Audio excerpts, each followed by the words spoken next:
여러분은 현재 중동 정세를 보며 단지 전쟁의 참혹함만을 보고 계실지도 모릅니다. 하지만 저는 그 뒤에 숨어 있는 무서운 경제적 파급 효과를 숫자로 보여드리고자 합니다. 오늘 이야기할 주제는 이란과 이스라엘의 충돌이 가져올 호르무즈 해협 봉쇄 시나리오입니다. 이 시나리오가 현실화될 경우 우리 경제에 미칠 충격은 단순한 물가 상승 수준이 아닙니다.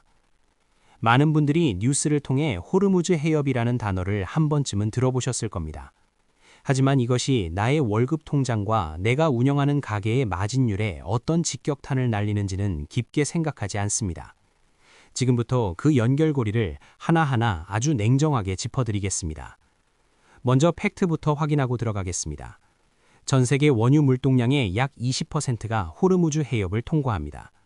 숫자로 따지면 하루 평균 약 2,100만 배럴의 원유가 이곳을 지나갑니다. 이것은 사우디아라비아, 이라크, UAE 등 주요 산유국의 수출 통로이자 전 세계 에너지의 대동맥입니다. 만약 이란이 이 해협을 봉쇄한다고 선언하면 어떤 일이 벌어질까요? 국제 유가가 즉각적으로 반응하여 배럴당 120달러에서 심각하게는 150달러까지 치솟을 수 있다는 전망이 나옵니다. 현재 유가가 배럴당 70달러에서 80달러 수준에서 움직이는 것과 비교하면 거의 2배 가까이 폭등하는 셈입니다. 하지만 여기서 이상한 점이 있습니다. 사람들은 단순히 주유소 기름값만 걱정합니다. 휘발유 가격이 리터당 2,000원을 넘어서면 부담스럽겠구나 정도로 생각하고 넘깁니다. 문제는 여기서 시작됩니다. 단순히 출첵은 기름값의 문제가 아니라는 사실을 대부분 놓칩니다. 유가 상승은 우리 경제의 가장 밑단에 있는 비용 구조 전체를 들어 올려버립니다. 특히 한국은 원유 의존도가 극도로 높은 제조업 중심 국가이자 수출 국가입니다. 에너지 가격이 오르면 한국전력과 가스공사의 적자 폭이 감당할 수 없을 만큼 커지게 됩니다. 이는 필연적으로 전기세와 가스 요금의 인상으로 이어집니다. 이 부분을 소상공인 여러분의 현실로 가져와 보겠습니다. 동네에서 20평 남짓한 프랜차이즈 카페를 운영하는 사장님을 예로 들어봅시다. 카페는 24시간 냉장고를 돌려야 하고 여름과 겨울에는 하루 종일 냉난방기를 가동해야 합니다. 커피 머신과 제빙기, 오븐까지 전기를 쉼없이 사용하는 업종입니다. 만약 전기요금이 킬로와트 시당 20원만 올라도 한 달 전기요금 고지서는 완전히 달라집니다.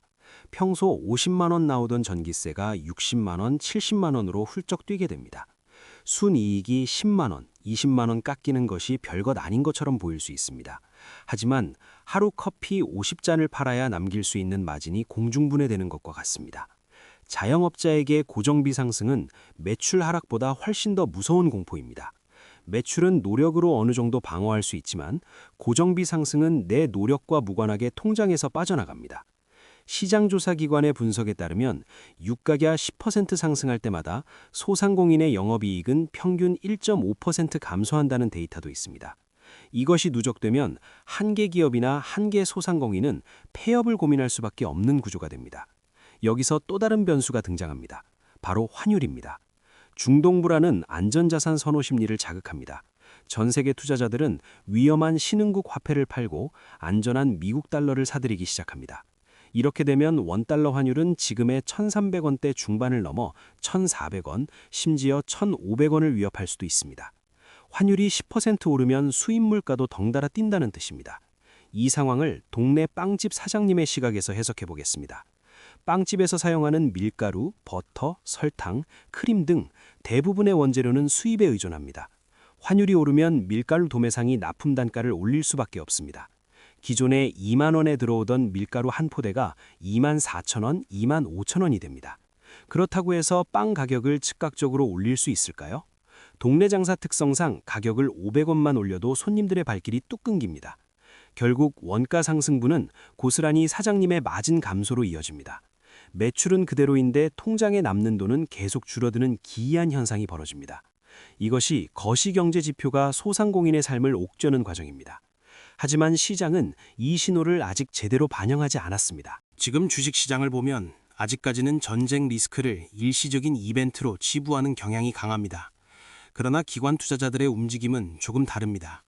일부 스마트머니는 이미 정유주나 방산주 그리고 달러 자산으로 이동하고 있습니다. 과거 사례를 분석해 보겠습니다. 1973년 제1차 오일 쇼크와 1979년 제2차 오일 쇼크 당시를 기억하십니까? 물론 너무 먼 과거라고 느낄 수 있지만 그때의 경제적 패턴은 지금도 유효합니다. 당시 오일 쇼크는 전 세계적인 스태그플레이션을 불러왔습니다.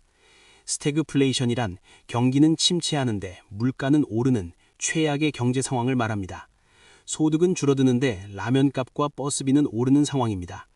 만약 호르무즈 해협이 봉쇄되어 유가가 150달러를 넘게 되면 우리도 이 스태그플레이션의 공포에서 자유로울 수 없습니다. 지금 한국 경제는 이미 저성장 국면에 들어와 있습니다. 내수 부진이 심각한 상황에서 물가까지 폭등한다면 서민들의 고통은 배가 됩니다.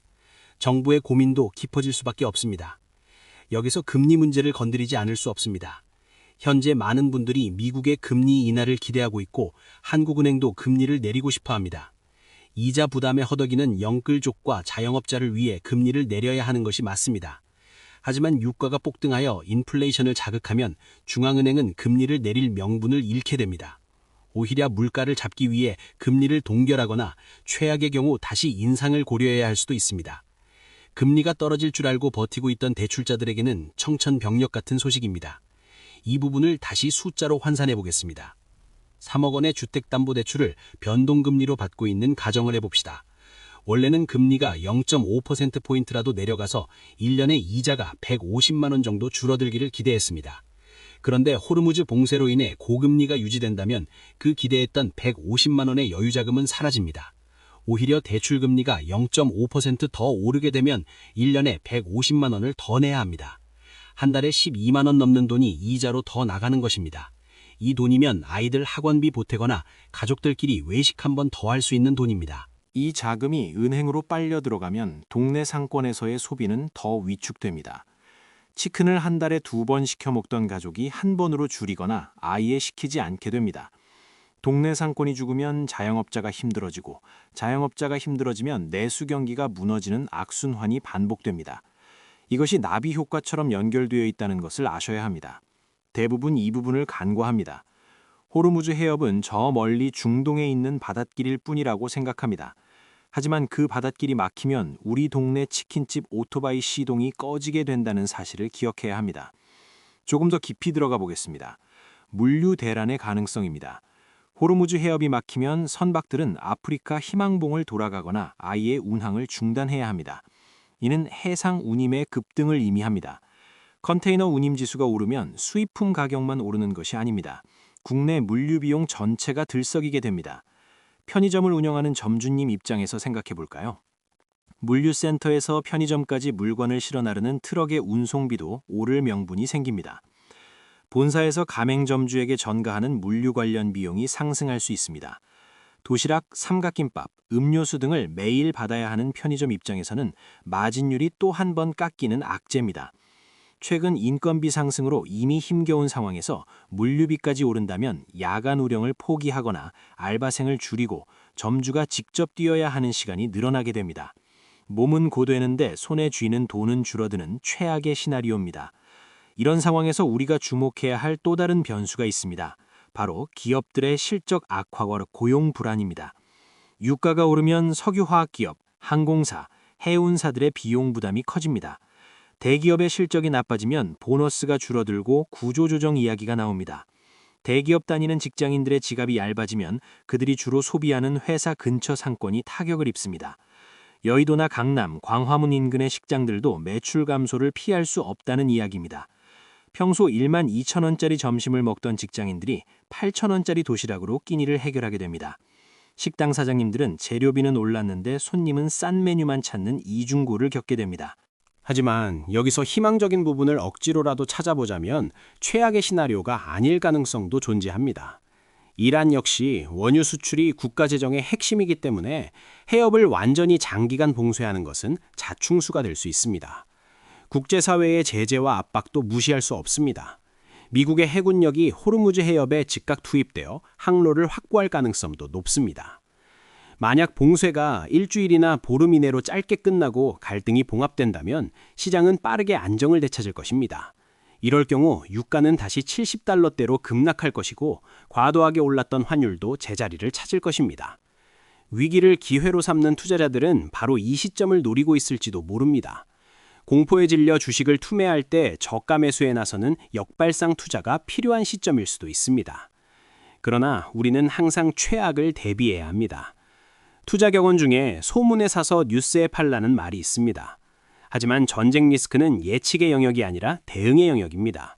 함부로 예측했다가는 계좌가 녹아내릴 수 있습니다. 특히 지금처럼 변동성이 극대화되는 구간에서는 현금 비중을 늘리는 것이 가장 현명한 투자일 수 있습니다. 여러분에게 질문을 드리고 싶습니다. 여러분의 가계 경제는 유가 $150 시대를 견딜 준비가 되어 있습니까? 혹시 무리한 대출을 끌어다 써서 금리 인상에 취약한 상태는 아닙니까? 사업을 하시는 분들은 원자재 가격이 20% 올랐을 때도 버틸 수 있는 현금 흐름을 확보하고 계십니까? 이 질문들에 대해 예라고 자신 있게 대답할 수 없다면 지금은 공격적인 투자보다는 방어적인 태세를 갖추어야 할 때입니다. 또 한 가지 놓치면 안 되는 것이 있습니다. 바로 파생되는 산업의 가격 인상입니다. 석유는 단순히 에너지원이 아닙니다. 우리가 입는 옷, 쓰는 플라스틱 용기, 비닐봉지, 모든 것이 석유에서 나옵니다. 나프타 가격이 오르면 플라스틱 용기 가격이 오릅니다. 배달 전문점을 하시는 사장님들에게는 포장 용기 가격 인상이라는 통지서가 날아올 것입니다. 하루에 배달 50건을 하는데 용기값이 개당 50원만 올라도 하루 2,500원, 한 달이면 75,000원이 추가 비용으로 나갑니다. 티끌모아 태산이라고 하지만 비용은 티끌모아 재앙이 됩니다. 일회용품 규제 등으로 이미 힘든 상황에서 원자재 가격 상승은 자영업자의 숨통을 조이는 결정적인 요인이 될 수 있습니다. 지금 세계 각국의 움직임도 심상치 않습니다. 중국은 이란의 석유를 가장 많이 수입하는 나라 중 하나입니다. 호르무즈 보르세는 중국 경제에도 큰 타격이기에 중국이 중재에 나설 가능성도 있습니다. 반면 러시아는 고유가 상황을 즐기며 사태를 관망할 수도 있습니다. 미국은 대선을 앞두고 유가 관리에 사활을 걸고 있기 때문에 어떤 식으로든 개입하려 할 것입니다. 이 복잡한 셈법 속에서 한국은 철저히 을의 입장에 있습니다. 우리는 에너지를 전적으로 수입에 의존하는 나라이기 때문입니다. 이쯤에서 3개월 후의 미래를 그려보겠습니다. 시나리오 A는 전면전 확전 및 해협 봉쇄입니다. 이 경우 코스피는 2300선 아래로 곤두박질 칠 수 있고 환율은 1500원을 돌파할 것입니다. 부동산 시장은 급격히 냉각될 것이며 급매물이 쏟아질 수 있습니다. 시나리오 B는 국지전 지속 및 긴장 유지입니다. 유가는 $90에서 $100 사이를 횡보하며 고물가가 고착화될 것입니다. 가랑비에 옷 젖듯이 우리 경제의 활력을 서서히 떨어뜨리는 시나리오입니다. 어쩌면 폭락보다 더 무서운 것이 서서히 죽어가는 침체일 수 있습니다. 1년 후의 전망은 더욱 불합실합니다. 하지만 분명한 것은 에너지 전환의 속도가 빨라질 것이라는 점입니다. 석유 의존도가 높은 경제 구조가 얼마나 위험한지 전 세계가 다시 한번 깨닫게 되면서 재생에너지나 원자력 발전 등으로의 투자가 가속화될 것입니다. 투자자라면 이런 장기적인 흐름 속에서 기회를 찾아야 합니다. 다시 소상공인 이야기로 돌아가 보겠습니다. 학원을 운영하는 원장님 사례를 보겠습니다. 경기가 어려워지면 학부모들이 가장 먼저 줄이는 것이 사교육비 중에서도 예체능 학원비입니다. 태권도, 피아노, 미술 학원이 1차 타격 대상이 됩니다. 국영수 학원은 그나마 버티겠지만 유류비 상승으로 셔틀버스 운영비가 증가하는 부담을 떠안아야 합니다. 오래된 경유차 통학버스를 운영하는 학원은 기름값 부담에 허리가 휠 것입니다. 원비를 올리자니 원생이 나갈까 두렵고 유지하자니 적자가 나는 진퇴양난에 빠집니다. 이처럼 경제 위기는 위에서 아래로 물이 흐르듯이 내려와 가장 취약한 곳에 고통을 집중시킵니다. 뉴스에서는 이스라엘 미사일과 이란에 들어온 이야기만 하겠지만 여러분은 그 뉴스 화면 너머에 있는 여러분의 통장을 보셔야 합니다. 자본주의 시장에서 내 돈은 아무도 지켜주지 않습니다. 정부가 대책을 내놓겠지만 시차도 존재하고 효과도 제한적일 수밖에 없습니다. 결국 각자 도생의 시대입니다. 지금 여러분이 해야 할 일은 현금 유동성을 점검하는 것입니다. 불필요한 고정 지출을 줄이고 비상금을 확보해야 합니다. 사업을 하시는 분들은 거래처 다변화를 모색하거나 재고 관리를 더 타이트하게 해서 낭비를 줄여야 합니다. 가장 기본적인 것이 가장 강력한 방어 수단이 됩니다. 또한 원자재 가격 변동을 주시하며 매입 시기를 조절하는 지혜도 필요합니다. 무작정 쌀 때 많이 사두는 것이 정답일 수도 있지만 창고 보관료나 현금 흐름을 막는 악재가 될 수도 있으니 신중해야 합니다. 개인 투자자들은 포트폴리오를 재점검해야 합니다. 몰빵 투자는 금물입니다. 에너지 관련 ETF나 금, 현물 같은 해지 자산을 일정 비율 편입하는 것을 고려해 보시기 바랍니다. 위기는 위험과 기회의 합성어라고 했습니다. 모두가 공포에 떨 때 냉철한 이성을 유지하는 사람만이 살아남을 수 있습니다.